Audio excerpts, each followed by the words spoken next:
Allah Subhanahu wa taala menjelaskan kepada kita bahawa yang sangat membahayakan manusia antaranya ialah buta mata hati, bukan buta mata kepala. Allah Subhanahu wa taala berfirman, "Fa innaha la ta'mal absar, walakin ta'mal qulub allati fis sudur." Sesungguhnya buta yang sangat membahayakan kehidupan manusia bukanlah buta mata kepala. Fa innaha la ta'mal absar, walakin ta'mal qulub, akan tapi yang sangat membahayakan ialah buta hati yang letaknya di dada. Pernahkah kita sebagai seorang yang beriman memikirkan hati kita masing-masing hidup atau mati?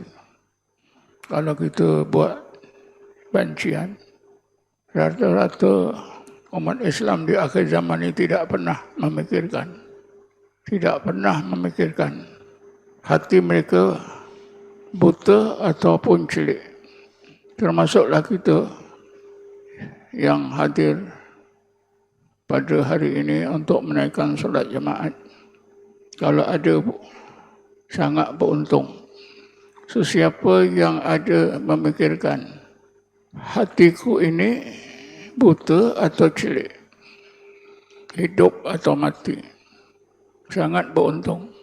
Karena andainya dia tak tahu sama ada hatinya hidup atau buta, hidup atau celik, nampak, atau sebaliknya, maka tentulah dia akan berusaha supaya satu masa dia tahu hatinya itu buta atau celik, nampak.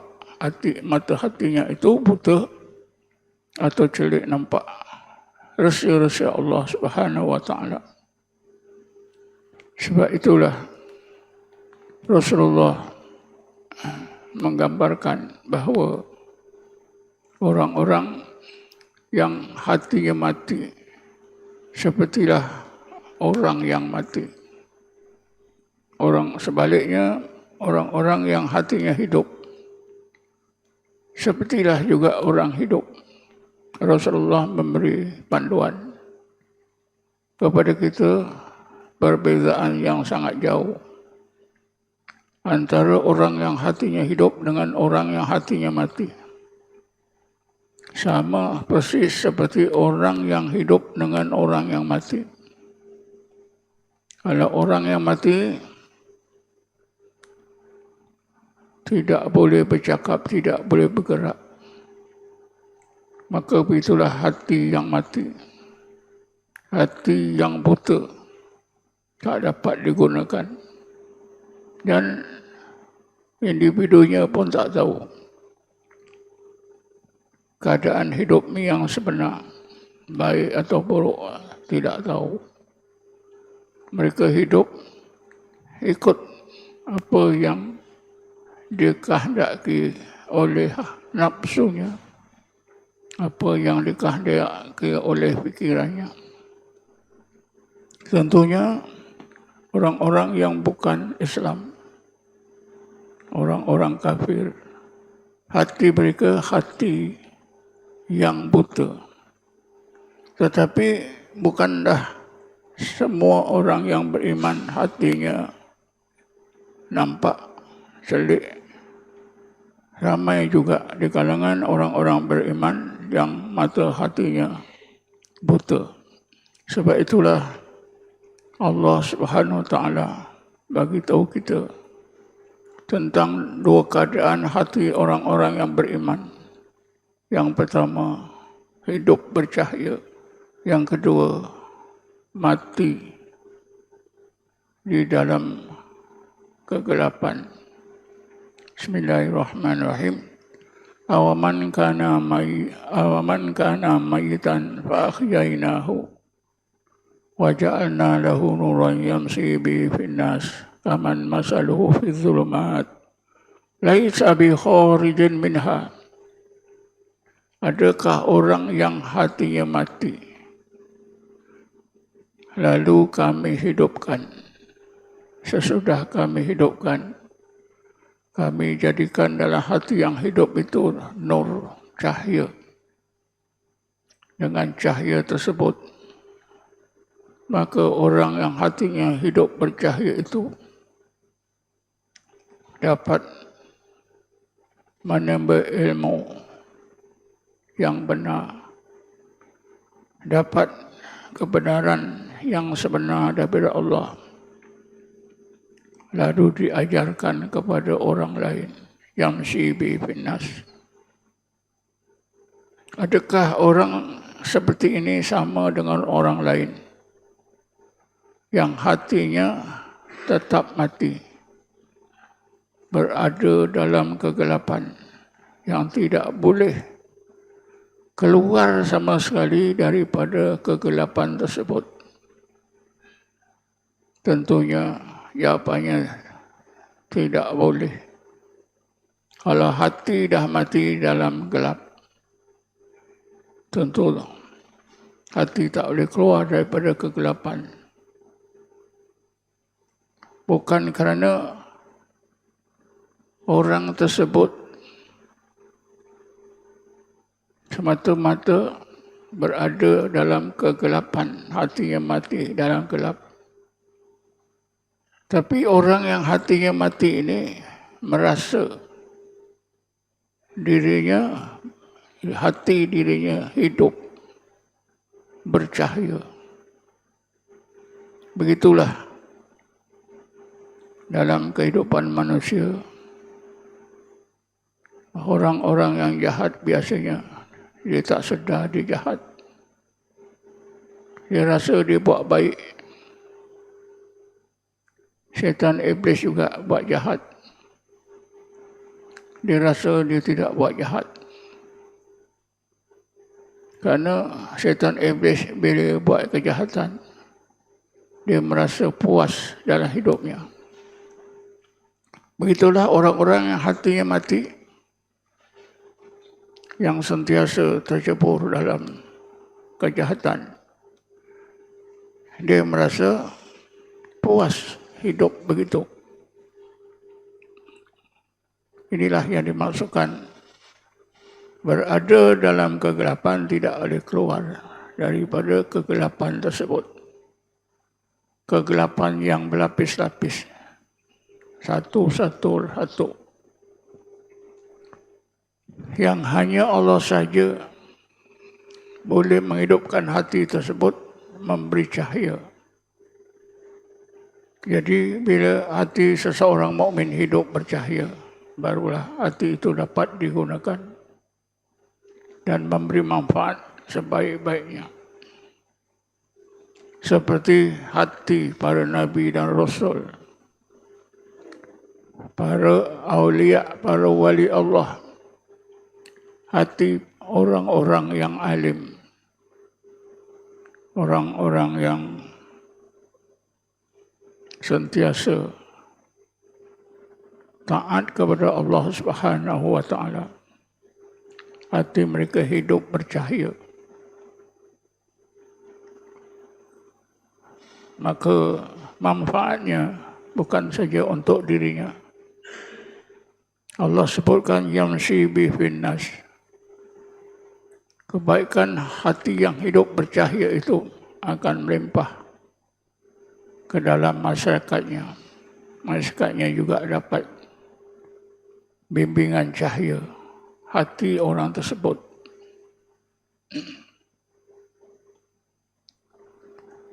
Sehingga orang tersebut kalau sudah meninggal dunia beratus tahun sekalipun, cahaya hatinya tetap menyinari kehidupan orang-orang lain sepanjang zaman. Contohnya Rasulullah SAW, walaupun sudah meninggal dunia lebih 1400 tahun, cahaya hatinya tetap menyuluhi kehidupan umatnya. Begitulah orang-orang alim. Imam Ghazali yang sudah meninggal dunia 900 tahun yang lepas. Meninggal dunia tahun 505 Hijrah. Tapi cahaya hati Nabi, cahaya hati Imam Ghazali tetap menyuluhi dan memimpin kehidupan orang-orang Islam sepanjang zaman. Rasulullah SAW pernah bersabda secara khusus mengenai kedudukan dan kepentingan hati. Rasulullah bersabda, Inna Allah la yanduru ila suwarikum wala ila a'malikum walakin yandur ila qulubikum. Sesungguhnya Allah tidak memandang keterampilan diri kamu, juga tidak memandang semata-mata amalan kamu, tetapi Allah memandang hati kamu.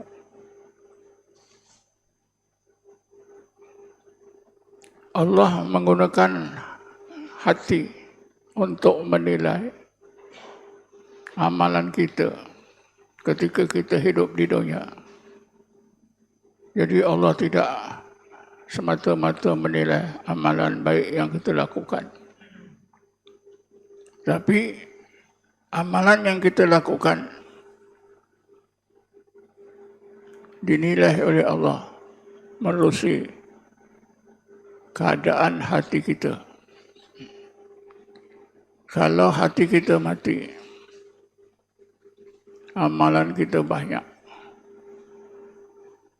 Berarti amalan kita adalah amalan orang yang hatinya mati. Sebaliknya, kalau kita beramal, hati kita hidup, maka amalan kita adalah amalan orang yang hatinya hidup, bercahaya. Tentulah amalan orang yang hatinya hidup bercahaya diterima oleh Allah, diberi pahala yang besar. Dan amalan orang yang hatinya mati, tentulah susah Allah nak terima. Maka daripada hati mati, hati hidup, hati sedar, dipandang daripada hati itulah, maka lahirlah beberapa golongan umat Islam.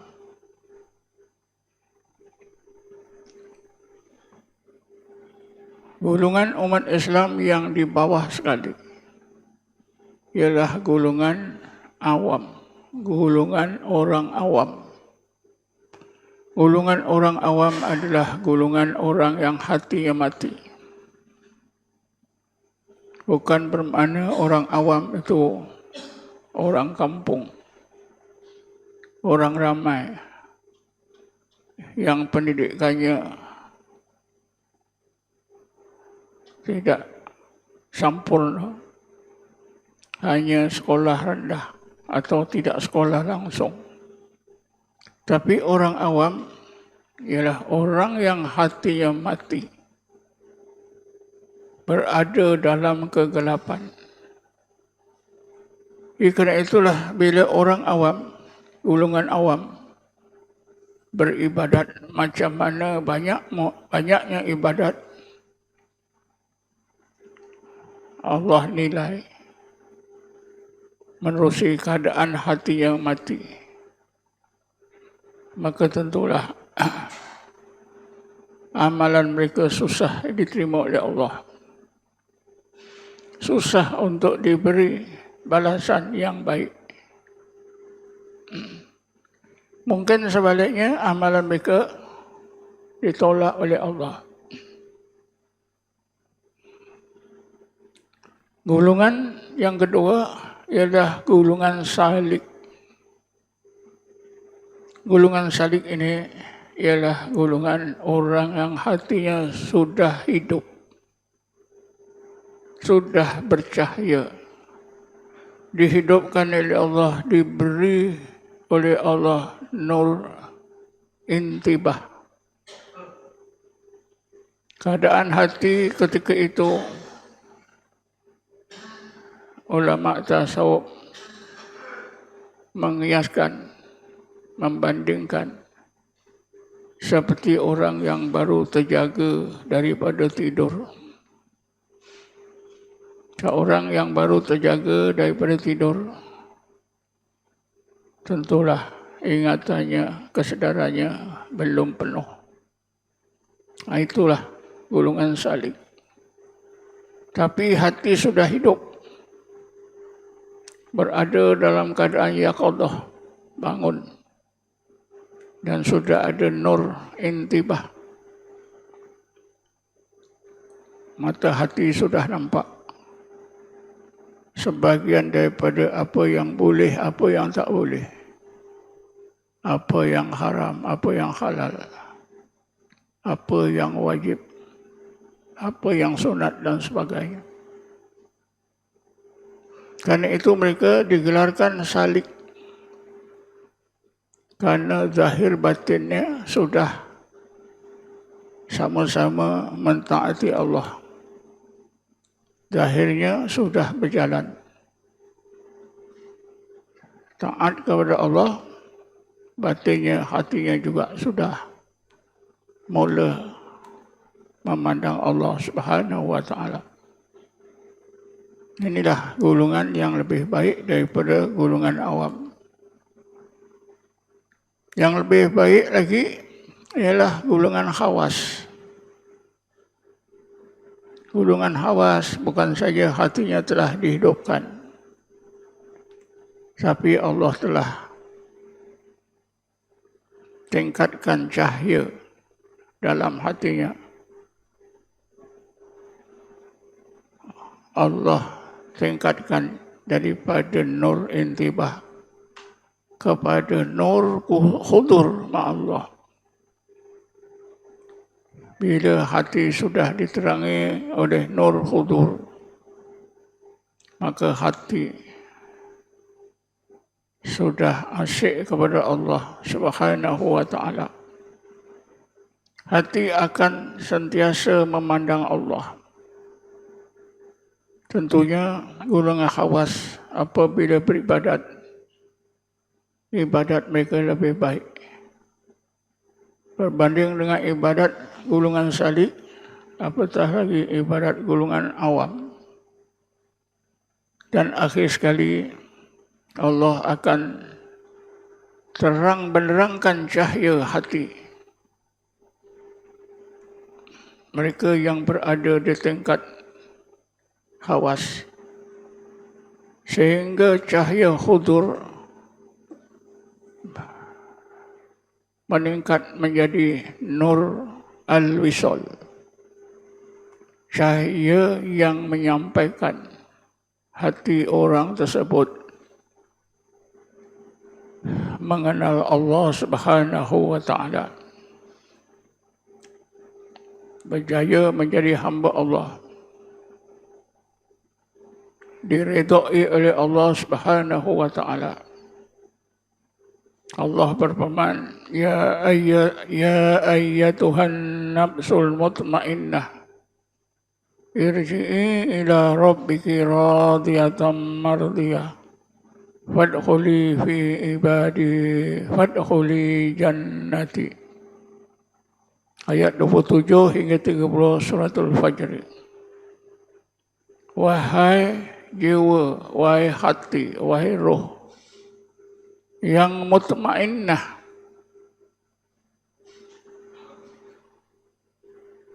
irji'i ila rabbiki, kembalilah kamu mengenal Allah Tuhan kamu seperti dulu, sebelum kamu masuk ke tubuh yang kasar, ketika kamu berada di alam malakut, dalam keadaan redha dan diredai oleh Allah. Fadkhuli fi ibadi, masuklah dalam golongan hamba-hambaku. Fadkhuli jannati, masuklah dalam surgaku. Inilah perjalanan akhir orang yang hatinya dihidupkan oleh Allah, diberi cahaya dengan cahaya Nur Al-Wisal. Mereka inilah golongan khawasul khawas. Adakah kita dalam hidup kita ini pernah memikirkan, aku ini golongan awam ke, asalik ke, khawasul khawas? Jawabannya tak kisah. Alasannya ini ilmu menyusahkan. Ilmu yang menyusahkan kepala. Tak tahu pun tak apa. Senang saja kita selesaikan masalah kita. Sedangkan kewajiban kita, mestilah kita tahu. Sekurang-kurangnya hati aku ini hidup bercahaya atau sebaliknya mati dalam gelap. Buta atau celik. Sekurang-kurangnya kita tahu. A'udzubillahi minasyaitonir rajim. Bismillahirrahmanirrahim. Wassalatu wassalamu ala asyrafil anbiya'i wal mursalin. Sayyidina Muhammadin wa ala alihi washabbihi ajma'in. Hamdan hamidin, hamdan syakirin. Hamdan yuwafi ni'amahu wa yukafi mazidah. Ya Rabbana lakal hamdu kama yanbaghi li jalali wajhika li 'azimi sultanik. Allahumma salli salatan kamilah wa sallim salaman tamah ala sayyidina Muhammadin alladhi tanhallu biqad wa tanhariju biqrab wa tuqda bi hawaij wa tunalu bi raqa'i wa sunal khawatim wa istasqal ghamamu bi wajhil karim fi kulli damhatin wa nafasin bi adadi kulli ma'laq. Allahumma salli ala sayyidina Muhammadin nuril anwar wa ala alihi al-azhar wa asbil akhyar wa sallim tasliman katsira ya arhamar rahimin. Allahumma inna nastaghfiruka wa nastaudiuka adiyanana wa imanana wa anfusana wa ahlana wa auladana wa amwalana wa buyutana wa kulla syai'in a'taitana ya rabbal alamin. Allah ja'alna wa yu'fika nafika wa amanika wa jiwarika wa iyadika min kulli syaitanin marid wa jabbarin anin wa dhi ainin wa dhi bagin wa syarri kulli syarrin ala kulli syai'in qadir. Matu alaina bil afiyah wassalama wa sihah wa ala abika fi barrika wa bahrika wa jawika min ummati Muhammadin ajma'in. Allahumma ja'alna min syarri ma qadaitu salimin. Allah ja'alna min syarri ma qadaitu salimin. Allah ja'alna min syarri ma qadaitu salimin. Rabbana atina fid dunya hasanah fil akhirati hasanah qina adzabannar. Walhamdulillahi rabbil alamin.